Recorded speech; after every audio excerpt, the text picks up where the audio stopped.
नमस्कार दोस्तों, आज हम आपको बताएंगे कि क्या ये सिक्के किसी कोरी राजा के हैं।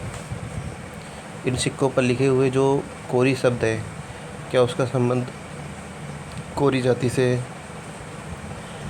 इन चीज़ों की जानकारी देना ज़रूरी है, क्योंकि फेसबुक पर, इंस्टाग्राम पर अक्सर इन सिक्कों को कोरी जाति से संबंधित सिक्कों के रूप में प्रचारित किया जाता है और यह एक भ्रामक जानकारी है। इसलिए मुझे लगा कि ये जानकारी स्पष्ट करनी आवश्यक है। तो सबसे पहले मैं इन सिक्कों पर जिस राजा का नाम लिखा है उनके बारे में जानकारी देना चाहता हूँ।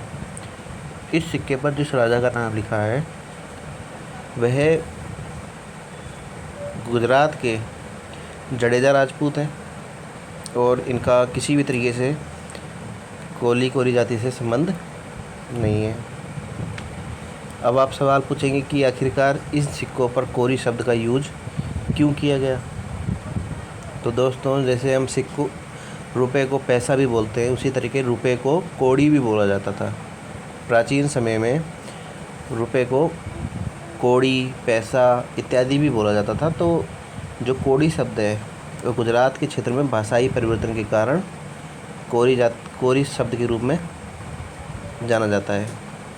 तो इसमें जो कोरी 5 लिखा है, इसका मतलब 5 रुपए के सिक्के, इसे 5 कौड़ी भी बोल सकते हैं।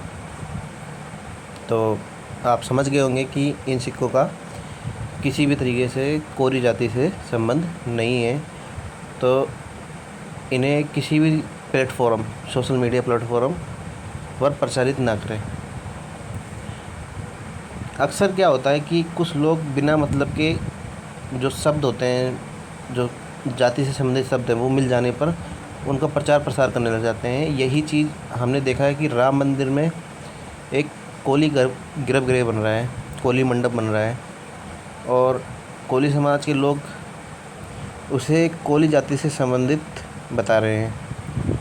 मैंने गूगल पर काफ़ी ज़्यादा सर्च किया क्या इस कोली गर्भगृह और कोली मंडप का कोली जाति से संबंध है या नहीं है। तो मैंने इतना सर्च किया, लेकिन फिर भी मुझे एक भी हिंट ऐसा नहीं मिला कि उस कोली मंडप का जो संबंध है वो कोली जाति से है भी या नहीं है। इसका कोई पुख्ता प्रमाण नहीं मिला। इसलिए मैं तो उस दावे का विरोध भी नहीं कर रहा हूँ कि वो वास्तव में कोली जाति से संबंधित है भी या नहीं है। और ना ही मुझे ये पता चला कि उस कोली मंडप या कोली गर्भगृह में मानदाता का कोई मूर्ति है, ऐसा भी मुझे कोई जानकारी नहीं मिली। अगर मानदाता की मूर्ति होती तो मैं ये कह सकता था गर्व से कि राम मंदिर में कोली मंडप बन रहा है। फिर हम बात करेंगे कि महाराष्ट्र में एक कोरीगढ़ है। तो उस कोरीगढ़ का जो निर्माण है वो किसने कराया, उसकी जानकारी हमें आज तक प्राप्त नहीं हुई है। मतलब किसी भी इतिहासकार को ये जानकारी प्राप्त नहीं हुई कि जो कोरीगढ़ है उसका निर्माण किसने कराया है। तो मैंने देखा था, एक इंस्टाग्राम पर एक स्टेटस लगा था जिसमें कोरीगढ़ की जिक्र हो रहा था। तो मैं उस दावे को भी खारिज नहीं करना चाहता, लेकिन स्पष्ट जानकारी नहीं है। तो इसलिए मैं कहना चाहता हूँ कि जो कोरीगढ़ है और जो राम मंदिर में कोली मंडप बन रहा है, ये स्पष्ट जानकारी इनकी उपलब्ध नहीं है। इसलिए हो सके तो इनका प्रचार प्रसार कम से कम करें, और ना भी करें तो ज़्यादा अच्छा है। और इन सिक्के, जो कोरी जाति के सिक्के लिखे आ रहे हैं, ये सिक्के भी कोरी जाति के नहीं हैं। तो इसका तो बिल्कुल भी प्रचार ना करें। ये जडेजा राजपूतों के सिक्के हैं। धन्यवाद। जय कोली समाज।